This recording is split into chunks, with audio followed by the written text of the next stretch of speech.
We do start our show, though, with unfortunate news out of the WNBA. Caitlin Clark announced today that she will miss both the three-point contest and the WNBA All-Star Game this upcoming weekend in Indiana after re-aggravating a groin injury in that final minute of Tuesday's win over the Connecticut Sun. Clark had missed 4 games and the Commissioner's Cup final with that groin injury earlier this month, and now will be out for this weekend's festivities, which really stinks for fans, but you know that if there was any way that she could be out there. Adam Silver just witnessed the WNBA's top sensation officially pull out of the All-Star Game due to yet another injury, and the timing could not be more damaging. With collective bargaining agreement, CBA, talks crumbling and threats of a lockout growing louder, Caitlin Clark's absence from the league's marquee weekend is sounding alarms at the highest levels of NBA leadership. The concerns are now coming directly from the top. So, is Adam Silver justified in worrying about how the WNBA is handling its most valuable star during such a pivotal moment? Let me explain exactly what happened and why this could be disastrous for the league's future. On Thursday afternoon, Caitlin Clark revealed that she will not be taking part in Saturday's All-Star Game or Friday night's three-point shootout after re-injuring her right groin during Tuesday's game. But here's the real issue: this is not just any regular weekend. This all unfolds in the middle of tense CBA negotiations that could decide whether the WNBA even has a 2026 season. I'll leave the specific question about the foul to my colleague, Commissioner Engelbert. I mean, I other than as a fan, obviously, you know, it's nothing new in basketball that there's sort of welcome to the league moments, especially for heralded rookies. But of course, I want to see Caitlin treated fairly. Adam Silver has previously stated, of course, I want to see Caitlin treated fairly and appropriately in the league. And watching the WNBA's biggest star miss their marquee event due to injury mismanagement has to be raising some serious red flags. When you've got a commissioner from a partner league publicly expressing concerns about player treatment, that's not just friendly advice. That's a warning shot. Out there, she would be. Shortly before the show, Clark released this statement through the Fever's social media account saying that she's so excited for Indiana to host WNBA All-Star this weekend, and that she says she knows that this is going to be the best All-Star yet. But she does go on to say how incredibly sad and, quote, disappointed she will be to not be able to participate, adding, quote, I have to rest my body. I'll still be at Gainbridge Fieldhouse for all of the action. I'm looking forward to helping Sandy coach our team. The timing of Caitlin Clark's injury update could not have come at a worse moment for the WNBA. It is a devastating blow, and someone needs to be held accountable for allowing things to reach this point.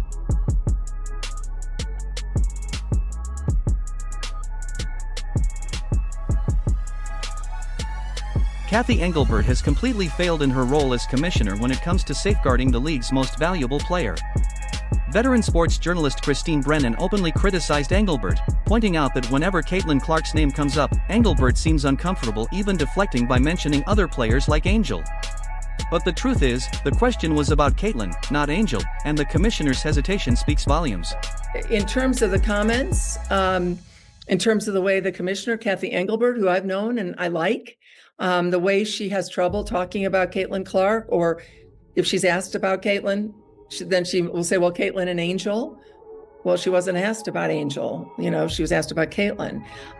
This incredible inability to deal with the facts and to state the obvious.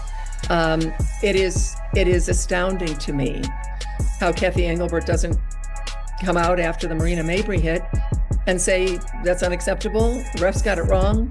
Okay, should have been kicked out then. You weren't. But this is the same commissioner who is supposed to champion the league's brightest star, yet she cannot even say Caitlin Clark's name without quickly shifting focus to other players.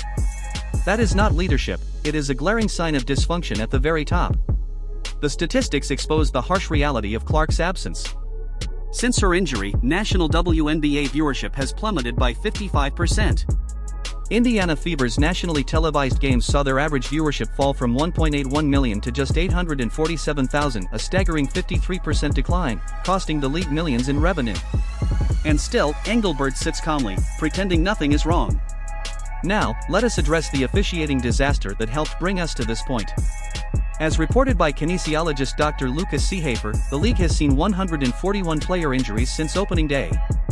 With only 179 active athletes in the WNBA and each team playing merely 44 games, those numbers are beyond alarming.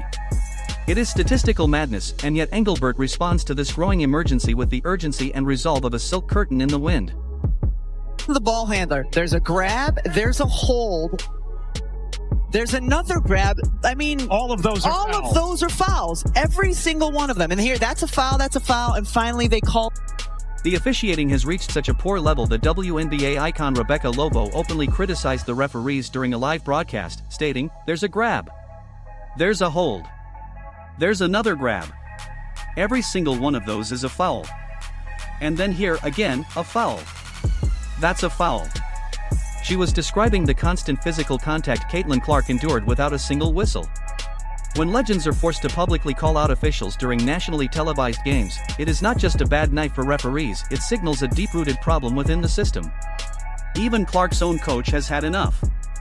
Indiana Fever head coach Stephanie White did not hold back, saying, "I thought she was fouled.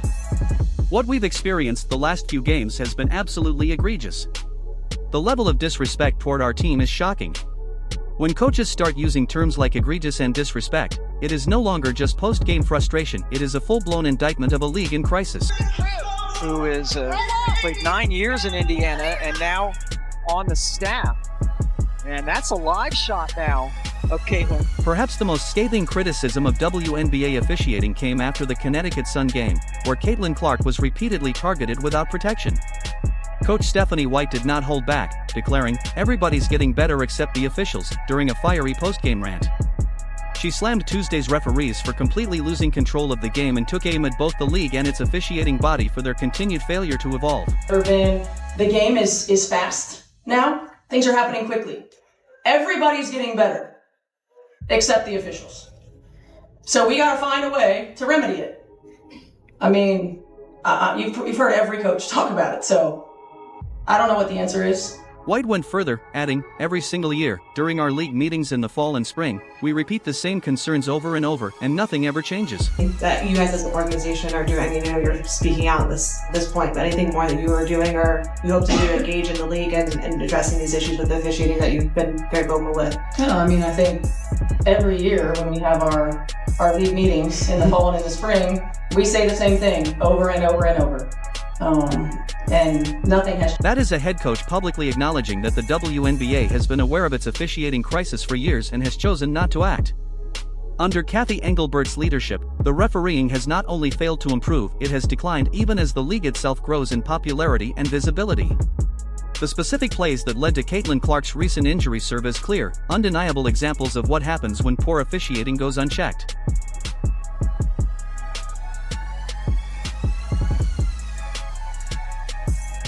Marina Mabrey shoved Caitlin Clark to the floor after a dead ball play, initially earning just a technical foul.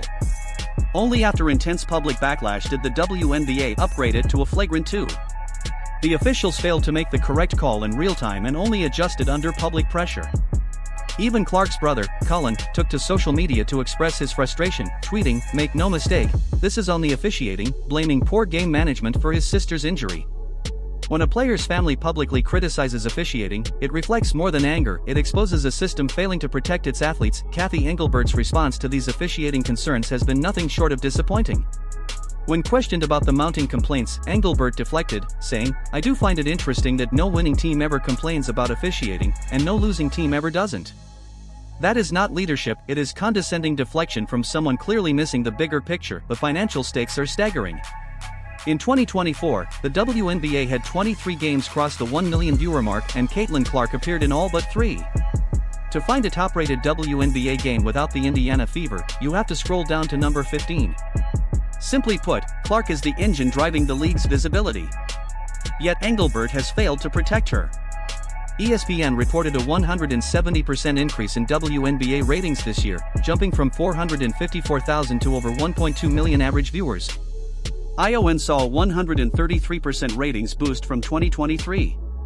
That growth is directly tied to Clark, and her injuries are putting hundreds of millions in future revenue at risk. The warning signs have been visible all season. A recent game between the Fever and the Sun ended with 5 technical fouls, 3 ejections, 2 flagrants, and complete chaos. Officials failed to control the game from the opening tip. This was not one bad call, it was the result of a broken officiating system with no accountability.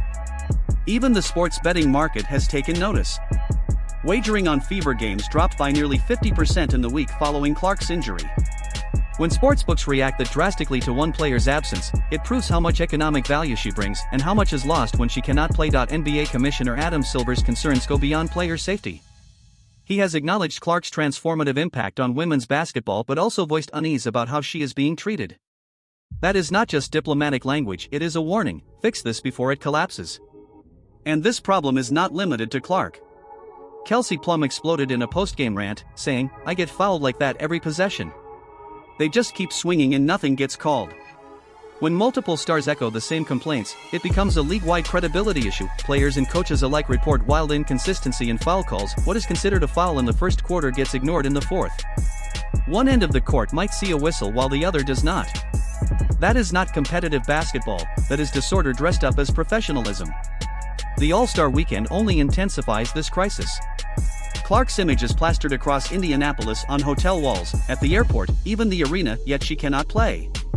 The city branded the entire event around her, and now she sits on the bench due to injuries that could have been prevented with proper oversight. All of this comes while labor tensions are peaking. The current collective bargaining agreement expires on October 31, 2025, and players are bracing for a potential work stoppage. With Clark sidelined during the league's most visible weekend, leadership's failures could not be more exposed. The historical context makes it worse. Clark had a perfect attendance record in college in her rookie year, but under WNBA management, she has already missed multiple stretches. 5 games for a quad injury in May, and now 5 more due to a groin injury. This is a player who was once unstoppable, now sidelined due to mismanagement. Clark's return game drew 2.2 million viewers, peaking at 2.8 million, 76% higher than last year's WNBA average on ABC. When one player can single-handedly generate that kind of surge, losing her to preventable injury becomes a catastrophic financial mistake. Engelbert's failure to properly market Clark is just as damaging. Journalist Christine Brennan even stated that while she likes Engelbert personally, the league office is simply not doing enough to elevate its biggest star. When respected journalists call you out publicly, it reflects a complete breakdown in promotional strategy. The officiating situation has become so dire that fans have started circulating petitions, demanding accountability. Since Caitlin Clark's arrival, Indiana Fever games have been plagued with questionable calls, missed fouls, and reckless play. One petition reads, "This is no longer just fan noise, it is organized outrage." Analyst Rachel Demita even warned that Clark's injury pattern, from quad to opposite quad, then groin to other groin, suggests deeper mechanical issues caused by repeated abuse. That kind of breakdown points directly back to officiating and lack of protection. The implications for women's sports are enormous. The 10 highest-rated WNBA games since 2002 have all occurred this season, and every single one featured Clark.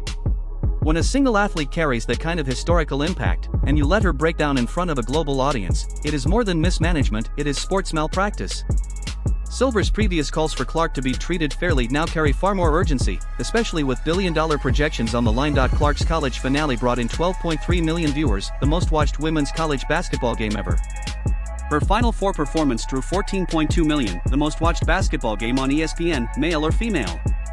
She had already proven her power long before stepping into the WNBA, and yet the league is squandering that once-in-a-generation gift. This All-Star Weekend sums up everything wrong under Engelbert's leadership. While the league and players negotiate over revenue sharing in the CBA, their most valuable asset is sitting out, injured, unprotected, and mismanaged. And if the WNBA cannot protect its top star, how can it expect players to trust leadership during high-stakes negotiations? The international risk is also real. Foreign leagues are watching, and if Clark does not feel safe here, those options become tempting. The truth is, this entire crisis could have been avoided. Better officiating.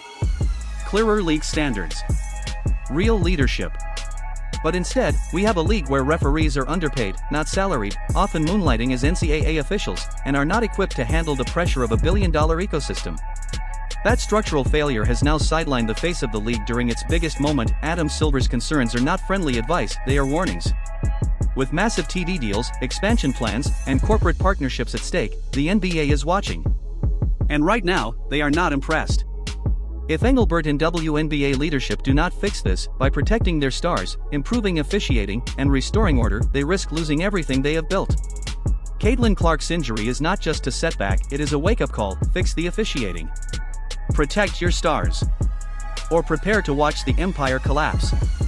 Like and subscribe for more unfiltered truth.